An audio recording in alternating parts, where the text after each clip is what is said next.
perpetuated, possibly through a temporary freeze. That is not at all what we were talking about in Alaska. We also note many attempts to distort the idea of holding a Russo-Ukrainian summit and assertions that Russia is allegedly not prepared to do so. Quite the opposite. We have repeatedly said that we can consider this scenario, but provided that there is thorough prior preparation for such a meeting and the substantive content of it. Otherwise, it would simply not have any meaning. We do stand ready to work in any formats with the understanding that that should be in good faith and honest. A possible Russo-Ukrainian high-level meeting could draw up mutual agreements that are based on well-understood steps and measures following the Alaska summit. However, what can we talk about really if Zelensky is publicly saying that he does not, for example, want to discuss the question of territory, in so doing throwing down the gauntlet to President Donald Trump, who openly said that that should be the subject of negotiations? The head of the Kyiv regime has also clearly clearly stated that no one can ban Ukraine from joining NATO, which also runs counter to what was said by President Trump. Zelensky also is not intending to repeal the laws that essentially ban the Russian language, destroy Russian culture, education, Russian language media, and the canonical UOC. If the expired Ukrainian president is not prepared for these discussions and in general does not want to make any compromises, which he has repeatedly highlighted over the past 10 days, then it's not entirely clear why he is insisting on a meeting with Russian President Putin. Mr. President, to achieve mutually acceptable solutions that would guarantee a non-repetition of the conflict, diplomatic efforts must be intensified. I would remind you that during the third round of the renewed Istanbul negotiating track on the 23rd of July, we proposed that the Ukrainian side consider the creation of 3 working groups on political, humanitarian, and military issues. We believe that this would allow us to more specifically consider the agenda items, and that could be useful in terms of bringing our positions closer together and achieving a settlement of the Ukrainian crisis. More than a month has gone by since then, but we have still not got a response from Ukraine. We believe that this matter and the course of the negotiations in Istanbul in general to be something of a litmus test for what Kyiv is really interested in. Is it diplomatic work or simply PR and the sabotage of constructive mediation efforts? Thank you for your attention. I thank the representative of the Russian Federation for the statement. I will now make a statement in my capacity as representative of Panama. Excelencias, Your Excellencies, colegas miembros del Consejo, distinguished colleagues, agradecemos la participación we would del like to thank subsecretario general ASG adjunto Yencha Miroslav Yencha for por su exposición participating detallada in this meeting sobre la situación and de also for his seguridad en detailed Ucrania. briefing on the security situation in Ukraine. Tomamos nota de la distinguida We note participación de su the excelencia participation of Her Yulia Excellency Sviridenko, Yulia Sviridenko, primera ministra de the Prime Minister Ucrania, of Ukraine, así como de la and we participación also de los welcome the representantes de participation Polonia, of representatives of Estonia, Poland, Estonia, Noruega, Norway, Alemania, Germany, Rumanía y de la Romania, Unión Europea and the que European nos distinguen con Union. su participación hoy. Thank you all for being with us this afternoon. Excelencias, Your Excellencies, Panamá se hace eco de las palabras Panama expresadas el día de ayer echoes the statement por el issued secretario yesterday general by Antonio Secretary General Guterres Guterres. con relación a los ataques rusos He contra la condemned capital de the Ucrania, Russian Kyiv, attacks on durante la Kyiv, madrugada Ukraine, del 28 de agosto. during the morning of the Y 28th nos of August. identificamos con su rechazo, así como We con su also condemn enfático them, llamado and we al echo fin his call for an inmediato de los immediate end bombardeos. to the bombing. Panamá lamenta el alto saldo Panama de víctimas laments civiles, the high toll incluyendo niños, of civilian causado deaths, por ese including nuevo children, trágico ataque. caused by Y this hacemos latest extensivas tragic attack, nuestras condolencias and we would a like sus to extend familiares. our condolences to the bereaved Esta guerra families. ha sacudido los This cimientos war del sistema has shaken the internacional. foundations of the Y international su system, único resultado and tangible its only tangible son los results miles to de date muertos, are the thousands of incluyendo people who have died, militares, including civiles, soldiers, niños y civilians, personas children, and discapacitadas persons with y disabilities, numerosos heridos as well de as ambas partes. countless injured on both Hemos sides. visto con pavor We have cómo seen zonas with residenciales e dread infraestructura how crítica residential de areas and ambos critical bandos infrastructure han sido on both objeto de sides ataques, have been attacked, llegando ahora al extremo and now this de has que even delegaciones diplomáticas affected como la diplomatic Oficina de la Unión premises Europea y el belonging to British the Council European Union and se the han British visto Council. afectados, They have violándose also now así been affected, which flagrantemente la blatantly Convención de Viena violates de the 1961 Vienna Convention. 6.9 millones de 6.9 million ucranianos se han visto Ukrainians forzados a buscar have had refugio to seek fuera de su refuge tierra, outside their country, mientras que while 3.7 3.7 millones million fueron obligados a desplazarse dentro de su propio obliged país. to A esta move tragedia within their own humanitaria country. se suman las repercusiones globales. Global La repercussions inseguridad of this alimentaria, tragedy el are alza en also los costos global energéticos in terms of y la food creciente insecurity, the inestabilidad surge in energy económica costs, internacional, and increasing cuyas economic consecuencias tardarán instability años throughout en the world, mitigarse. whose consequences will take Excelencias, years to abate. Your Excellencies, 4 years of war have brought about appalling human suffering. The military path, which some are insisting on maintaining, is as futile as it is vicious. Dialogue is the only way to find common ground to pave the way for a peaceful, lasting solution to this crisis. Panama welcomes the recent diplomatic efforts within the meetings arranged in Anchorage and Washington, which aim to build bridges ultimately to end this protracted situation, this tragic situation in Ukraine. In this Council, many delegations have repeatedly called for a cessation of hostilities and for a fair, lasting peace agreement which must respect Ukraine's political independence and sovereignty. This historic moment requires leadership, and this means bold decisions consistent with the principles of the United Nations Charter.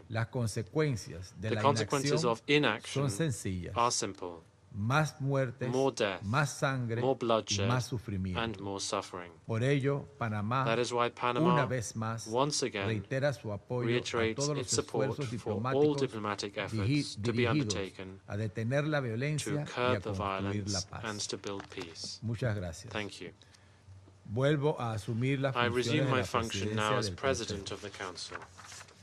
I give the floor to Her Excellency Ms. Yulia Syrienko, Prime Minister of Ukraine.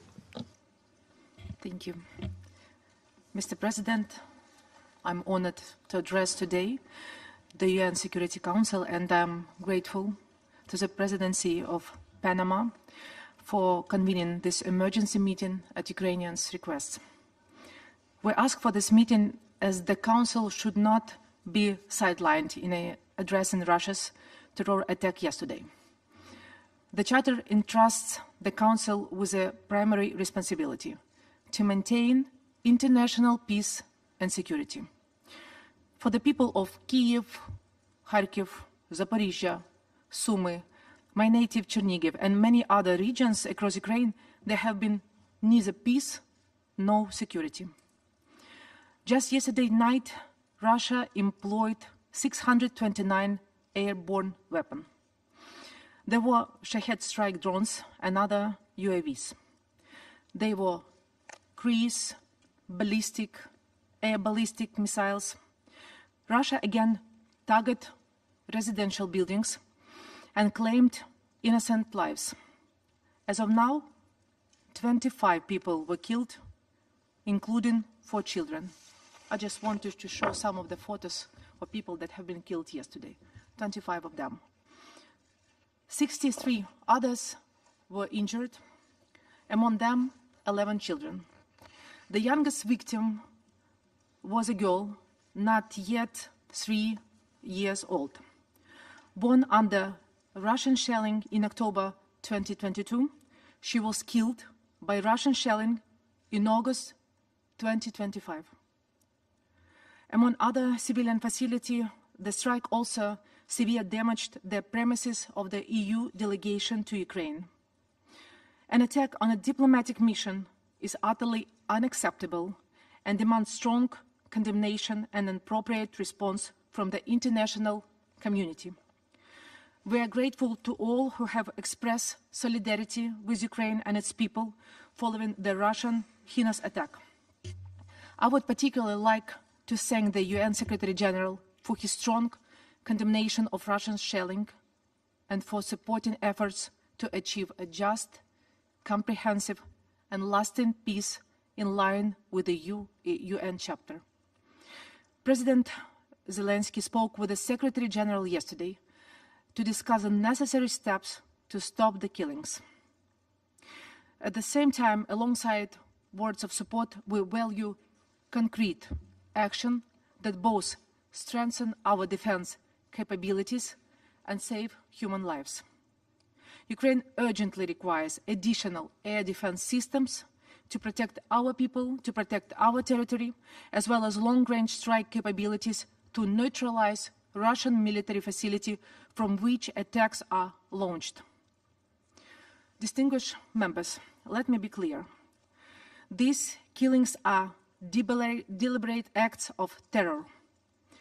It's an informed decision taken by Moscow to continue its systematic campaign to terrorize civilians and extinguish any semblance of normal life. Yesterday, Russia again responded brutally to our attempts to engage them in a civilized dialogue, in the language of international law, peace, and respect for human life. Russia continues to choose killing over ending the war. We should take this into account in our efforts aimed at peaceful resolution and establishment of reliable security guarantees. These guarantees shall protect both Ukrainian sovereignty and the lives of Ukrainian people, especially children. Our people must feel safe already today. That's why ceasefire remains an essential prerequisite for successful future negotiation. How can genuine talk can be conducted while Russia's contribution remains the bodies of Ukrainian children retrieved from the rubble? Just look at this photo and you would understand everything. Russia is recognized perpetrator of crimes against Ukrainian children.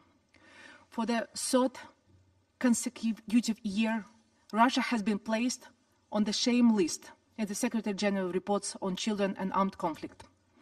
Yesterday, Russia airstruck on Kyiv killed 4 children. Since the beginning of Russian full-scale invasion, at least 20 children have been sexually abused by Russian forces.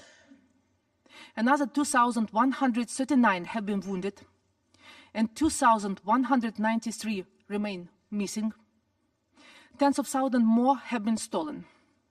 1.6 million trapped under Russian control in the occupied territories of Ukraine. 10-month-old Margarita Prokopenko was among them. In 2022, Russian officials took her from Kherson Children's House. In Moscow, her documents were forged. She was given a new Russian birth certificate with a new name. They faked her birthplace too, and she was later adopted by Sergei Mironov, a politician close to Putin. Now she's Marina Mironova from Podolsk, Moscow region. A Ukrainian baby stolen, her name wiped away, her identity destroyed. Margarita's case is not isolated. It's policy. Ukrainian children are stripped from family, from language, from memory, from history. Mr. President, Russia kills children from a distance with missiles and with drones. And those who fall under its control, it steals. Russia erases their Ukrainian identity. Children are forced to forget who they are. Some are drafted into Russia's army. They kill and die fighting against their own people. Their council cannot stay silent. Child abduction must end, and every Ukrainian child must be returned home now, before more lives are shattered. Russia's unlawful war must be stopped. All killings and attacks must stop. Violation of the UN Charter must stop. And we all know they will stop as soon as Russia is stopped. That is why our soldiers are doing on the ground, stopping Russia's advance. That is what we expect from the international community in global forum. Peace requires both strengthening security assistance to Ukraine and intensifying pressure on Russia until it demonstrates a genuine readiness for negotiation in a good faith. As long as Moscow rejects peace initiatives, it's imperative to intensify diplomatic, economic, military pressure on Russia. This includes swift adoption of the European Union 19th sanction package, full disconnection of Russia from international financial systems, sanctions against the so-called shadow fleet of oil tankers, the imposition of strong tariffs to undermine Russia's war economy, and the strengthening of personal sanctions against Russian political and military leadership to ensure they cannot evade accountability. Russia must be deprived of the means to finance its war and its crimes. Let me reiterate that strengthening our defense capacity will also serve the goal of encouraging Russia to engage more constructively with international peace efforts. Mr. President, Ukraine remains ready to give diplomacy a genuine chance with the goal of achieving a comprehensive, just, and lasting peace. We highly value the diplomatic efforts of President of the United States, Donald Trump, and the European leaders. Yet Russia's ongoing attack undermines and devalue these efforts by the American leadership, supported by many European states and states from other regions of the world. Let me emphasize, the people of Ukraine still hope that this Council and its member states, who have consistently emphasized the need for cessation of the hostilities, will now show the courage to turn word into action by supporting a relevant solution on the matter. Restoring respect for international law, above all the UN Charter and its principle of territorial integrity, will send a clear message. Aggression must be punished, never rewarded. Thank you for your attention. Agradezco a la excelentísima señora I thank Her Excellency Ms. Sviridенko for her statement. Doy ahora la palabra a la I now give the floor to the delegation of Poland. Muchas gracias, señor presidente. Thank you, Mr. President. Thank you very much. I would like to begin by thanking Panama for convening today's meeting and Assistant Secretary General Miroslav Jenca for his briefing. I also appreciate the presence of Prime Minister Sviridенko today here with us. Poland supports the statement to be delivered by the EU. We have all heard, just moments ago, the accounts of the most tragic consequences of another Russian attack on the night of August 27th. Poland once again extends its deepest condolences to all those affected. Such systemic attacks on civilian targets are war crimes, and they demand accountability. We will continue to support all international and national efforts to bring those responsible to justice. Among the casualties of these indiscriminate assaults were diplomatic premises, including the offices of the European Union delegation and the British Council. These are not military targets. And let me take a moment to remind this chamber that on April 14th last year, the Russian permanent representative spoke from this very floor about the sanctity of diplomatic missions and about the protections enshrined in international law. He claimed that the Council knows very well that an attack on a diplomatic mission is considered a casus belli under international law. And if a Western mission had been hit, those countries would immediately retaliate and argue in this chamber that they were right to do so. So I ask, how do those words stand now? We do not retaliate. Instead, the Ukrainian, European, US leaders, with support of all peace-loving countries in the world, continue to engage in or support talks to achieve a ceasefire and stop the killing of civilians in Ukraine. Russia, on the other hand, is demonstrating its stance on peace by sending over 620 drones and missiles, escalating its brutal assaults on Ukrainian cities and innocent people. Actions, Mr. President, speak louder than words. Russia, regrettably, pretends to negotiate, while at the same time undermining diplomatic efforts and attempting to seize more Ukrainian land. Now, if Russia hopes to break the spirit of resistance and solidarity, it is gravely mistaken. Recent strikes only strengthen our determination and resolve to support Ukraine. Poland calls on allies to impose additional restrictive measures that will further weaken Moscow's capacity to wage war.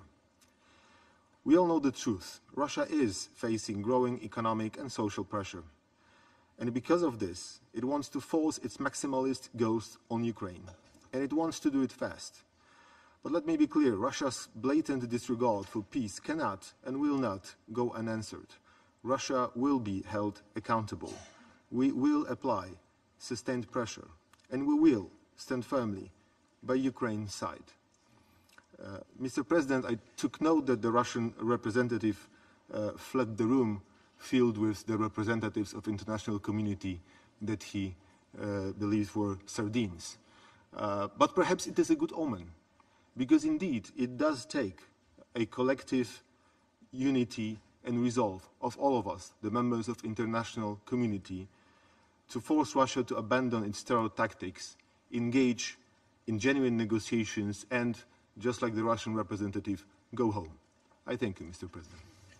Agradezco a la delegación de I thank the Polonia delegation su of Poland declaración. for their statement. Doy la palabra a la I now delegación give de the floor to the Estonia. delegation of Estonia.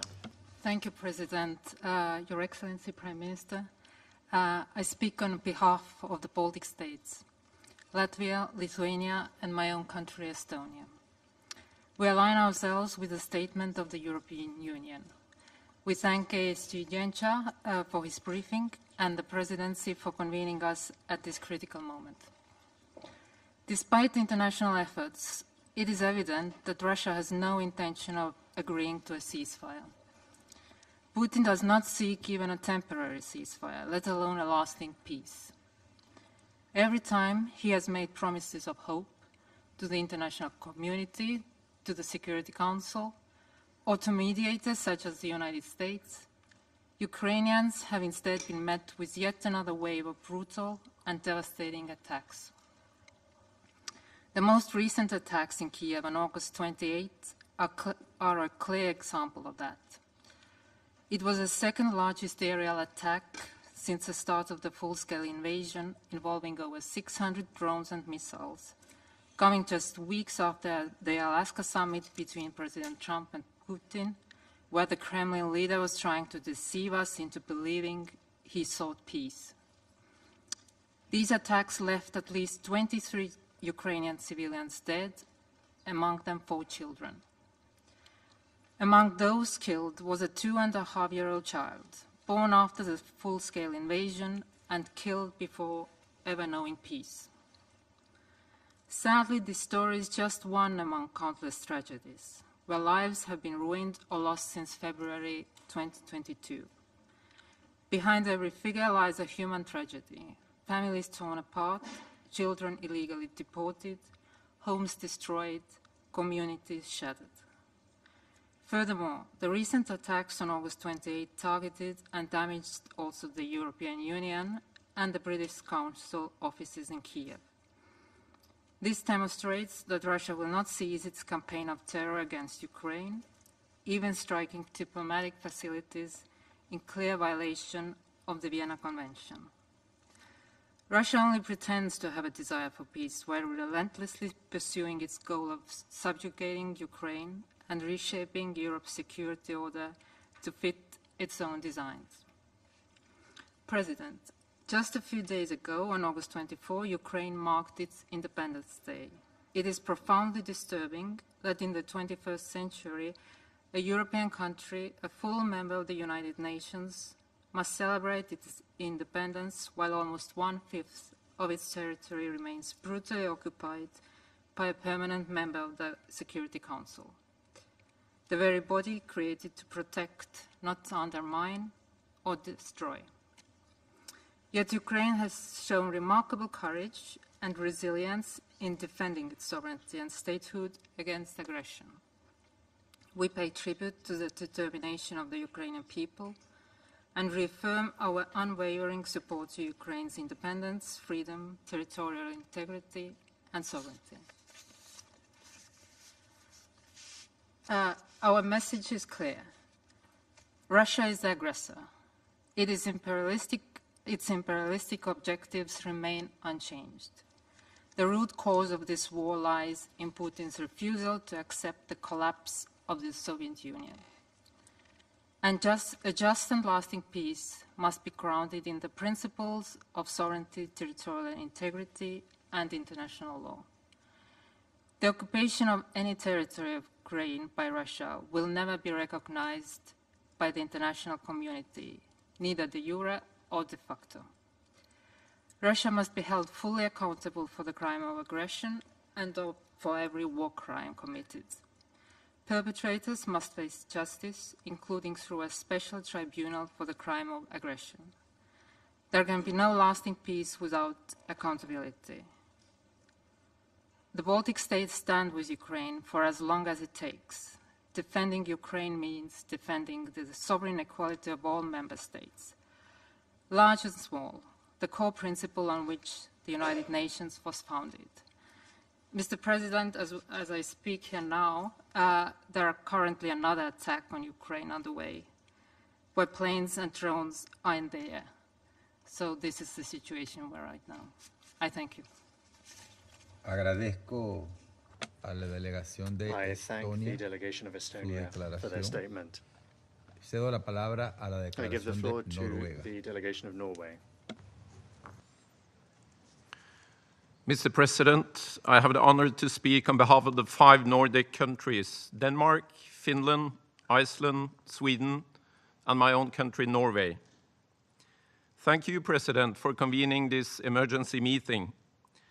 And let me also thank you, ASG Yencha, for your briefing, and to you, Excellency, Prime Minister of Ukraine, Severdenko, for being here today and for your powerful remarks. President, on 28 August, another deadly flow of Russian attacks hit civilians in Ukraine. More than 20 people were killed in their homes, including children. Hundreds of missiles and drones fired, damaging also the offices of the EU mission and the British Council, as many have stressed today.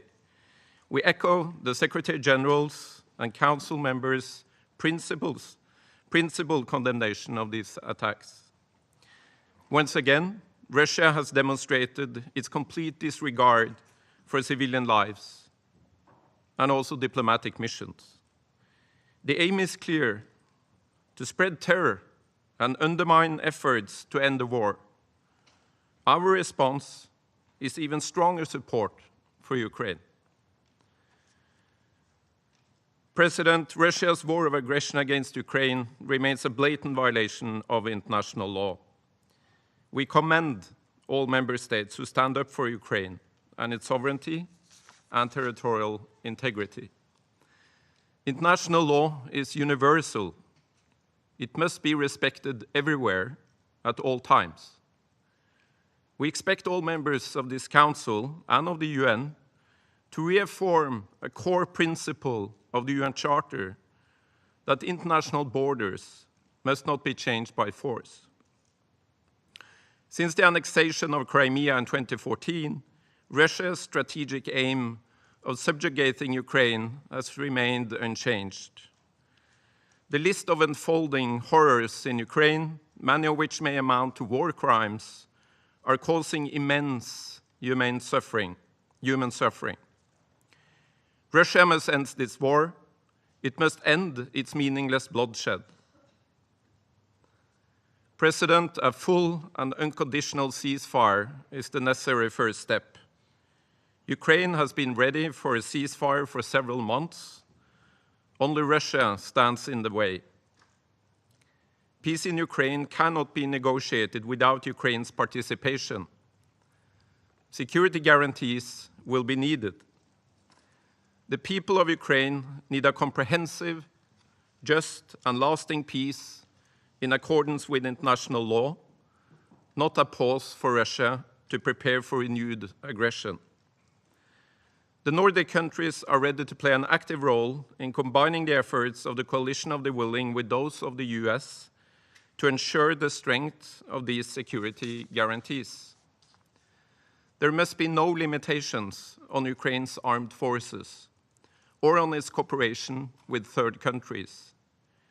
Ukraine is the only one who can decide which alliances it seeks. It has been said before in this chamber, but it needs to be repeated. The situation for Ukrainians living under Russian occupation is deeply alarming. Their human rights are violated, Deported and forcibly transferred children must come home safely. Thousands of illegally detained civilians should be released immediately. We demand that Russia complies with international humanitarian law and allows full, safe, rapid, and unimpeded humanitarian access in the occupied territories. Mr. President, Russia's war against Ukraine and its continued hybrid activities against Europe must come to an end now. We, the Nordics, will continue to scale up our military and civilian support to Ukraine in close collaboration with the US, with the EU, and partners across the world. As long as Russia continues its war of aggression, we, together with partners and allies, will continue to increase the pressure on Russia's war economy. I thank you. Agradezco a la delegación de Noruega I thank the delegation of Norway for their statement. Cedo ahora la palabra a la I give the delegación de floor to the Alemania. delegation of Germany. Mr. President, thank you for convening the meeting today and for the chance to speak. Let me at the outset say that I am happy that the Prime Minister of Ukraine is able to be present today. And allow me to thank Assistant Secretary Jenča for his insightful briefing at the beginning. And I would like to say that Germany aligns itself with a statement to be delivered by the European Union. Mr. President, while we are here discussing the unprovoked Russian war of aggression against Ukraine, hundreds of thousands of men, women, and children in Kyiv and other cities of Ukraine are preparing for another night of fear. And as they lie down to sleep, they dread to witness yet another abhorrent attack.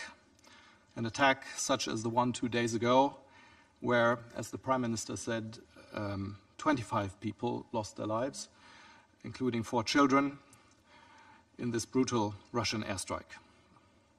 This is an illegal attack and a discriminatory attack which we utterly condemn. And I would like to join many others around the table in extending my condolences to you, Prime Minister, to your country, and especially to the families of the victims.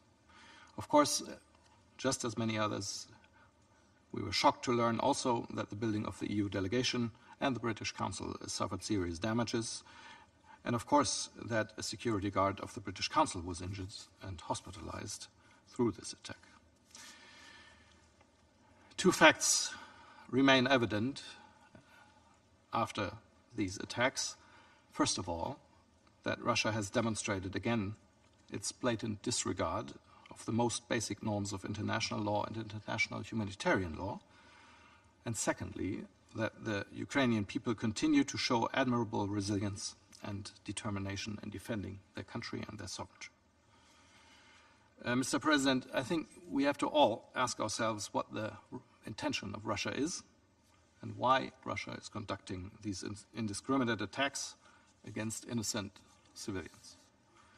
For weeks, actually months, Russian leaders and diplomats have been claiming to seek negotiations and peace, but at the same time, Russia relentlessly launches rockets into Ukraine and into residential areas of Ukraine. The position of Ukraine, on the other hand, is clear. Ukraine has suffered an illegal invasion, which has cost more than 13,000 lives to this day, and yet it stands ready for an unconditional ceasefire. Mr. President, I think there are no excuses for member states who truly stand behind the principles of the UN Charter to look away. And every government that wishes to play a constructive role and every member state that seeks a diplomatic solution should increase pressure on the aggressor in order to finally stop the killing. My question, and the question we should ask the Russian Federation, is simple. If Russia is sincere about peace, why can it not agree to a ceasefire? Let there be no doubt, Germany, together with its European allies and others, will spare no effort to achieve an immediate and comprehensive ceasefire and ultimately just and lasting peace and long-term security for the people of Ukraine that must be rooted in the principles of the UN Charter. The territorial integrity of UN member states must be respected, and international borders must not be changed by force. Germany, together with its allies, will support Ukraine in its right to defend itself as long as it takes. Mr. President, every night the people of Ukraine have to spend in fear is one too much, and it is time to act. Thank you very much. A la delegación de Alemania. I thank the delegation of Germany for their statement. Doy ahora la palabra al excelentísimo señor Stavros Lambrinidis, Mr. Stavros Lambrinidis, head of the European Union delegation to the United Nations. Thank you, Mr. President. Thank you for convening this emergency meeting, and thank you to ASG Jenscha for his updates, and a really warm welcome to the Prime Minister of Ukraine in this chamber. An honor to have you. Colleagues, as high-level talks for peace are ongoing, as European leaders work with Ukraine and our allies to stop the killing, as we are hopefully reaching finally a moment of truth for peace in Ukraine, Russia has once again shown its true intentions with another massive and brutal overnight attack against Ukrainian cities and civilians.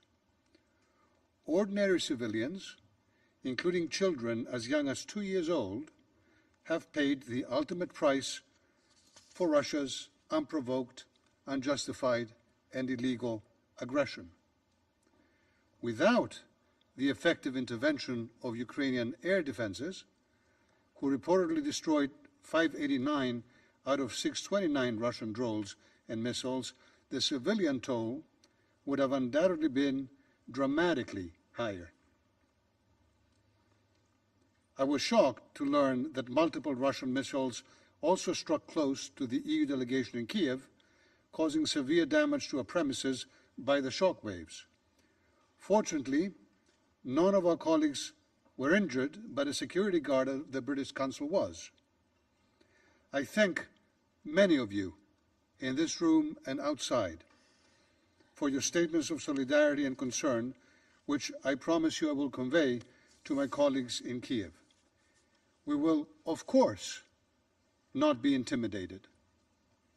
Such blatant violations of international law and the inviolability of diplomatic premises only strengthen our resolve to stand with Ukraine and to stand with the Ukrainian people. Colleagues, these latest Russian attacks are part of a broader plan. Over the past few months, Russia has intensified its attacks across Ukraine, targeting civilians and civilian infrastructure, intentionally directing an attack against civilians or civilian objects is a war crime, in case anyone needs to be reminded of it.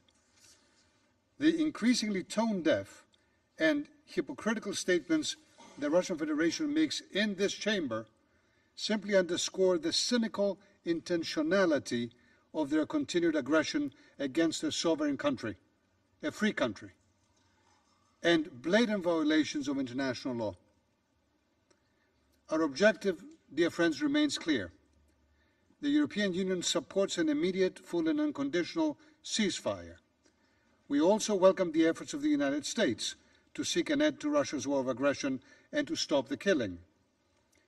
As European Union, we contribute to these efforts in order to achieve a just and lasting peace and long-term security for Ukraine and for our continent.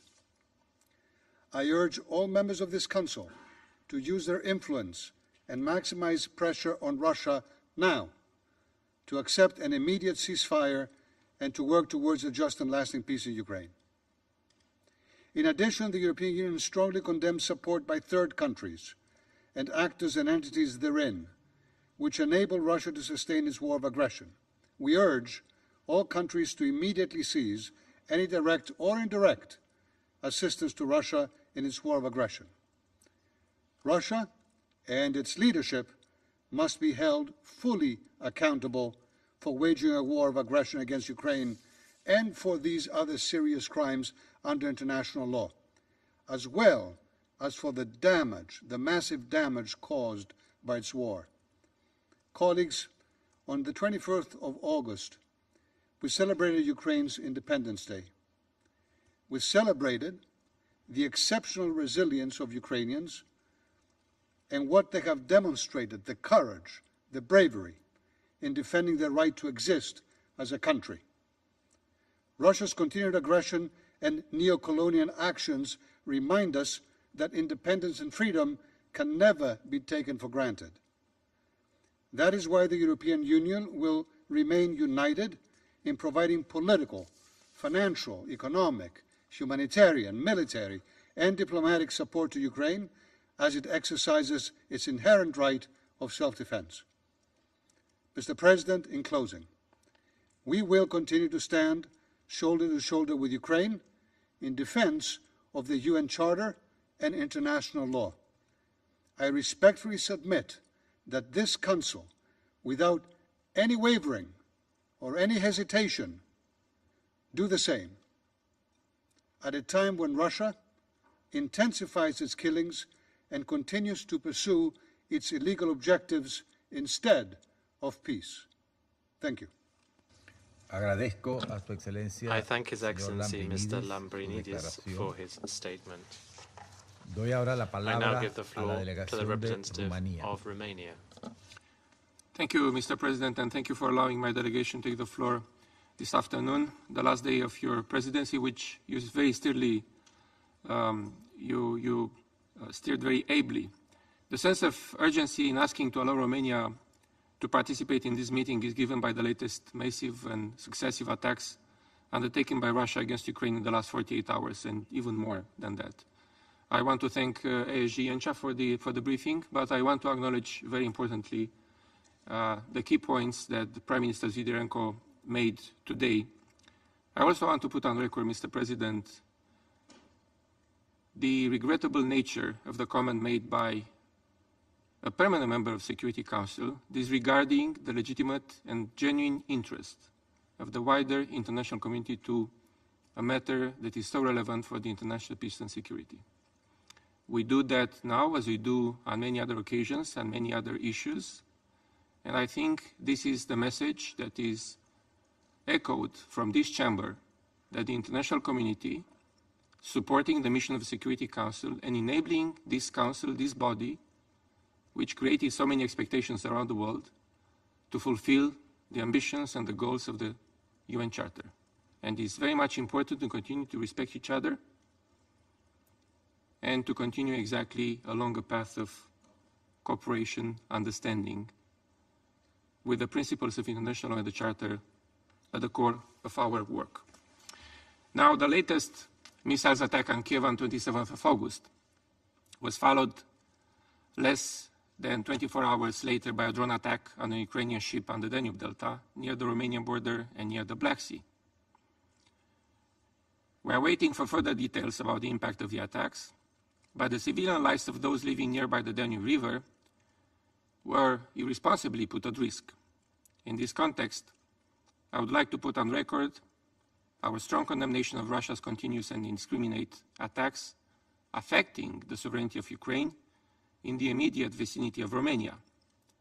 We emphasize the irresponsible nature of these attacks and their serious implications for national security.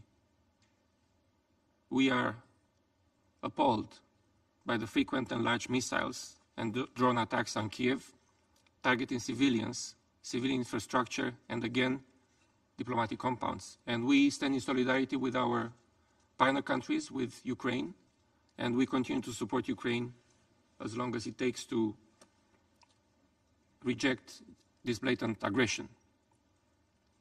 The latest attacks launched by Russia in the last 48 hours confirm Moscow's pattern of aggression against Ukraine, on land or by sea and river.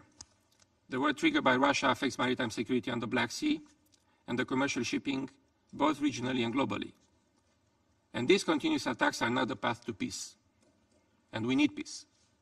In February 2025, this year, the General Assembly and the Security Council agreed on that. We need a comprehensive, just, and lasting peace in Ukraine that puts at its core the principles of the UN Charter and international law. And we also need an immediate, full, and unconditional ceasefire. Just like other speakers previously, Romania welcomes the efforts undertaken by the United States to put an end to Russia's war of aggression and to save lives. And last but not least, Mr. President, accountability is more needed than ever as we keep witnessing Russia's actions against fundamental principles enshrined in the UN Charter and the Human Rights Universal Declaration. The war started 3.5 years ago by Russia is not only against Ukraine and its people. We have said it time and again. The Russian aggression is a blatant violation of the UN Charter and international law, and it is high time now to advance on the path of peace. Thank you, Mr. President. I thank the representative of Romania for the statement. There are no more names inscribed on the list of speakers. But before adjourning the meeting, as this is the last scheduled meeting of the Council for the month of August, I would like to express the sincere appreciation of the delegation of Panama and our entire team, to the members of the Council and to the Secretariat of the Council for all the support they have given us throughout the month of August, and for all your cooperation, without which we would not have been able to fulfill our duty. Indeed, it has been a busy month in which we rallied to consensus on several important issues within our purview. We could not have done it alone, and without the hard work, support, and positive contributions of every delegation and the representatives of the Secretariat, including the technical support team, conference, service officers, interpreters, translators, verbatim reporters, and security staff. As we end our presidency, I know I speak on behalf of the Council in wishing the delegation of the Republic of Korea the very best of luck in the month of September. The meeting is adjourned.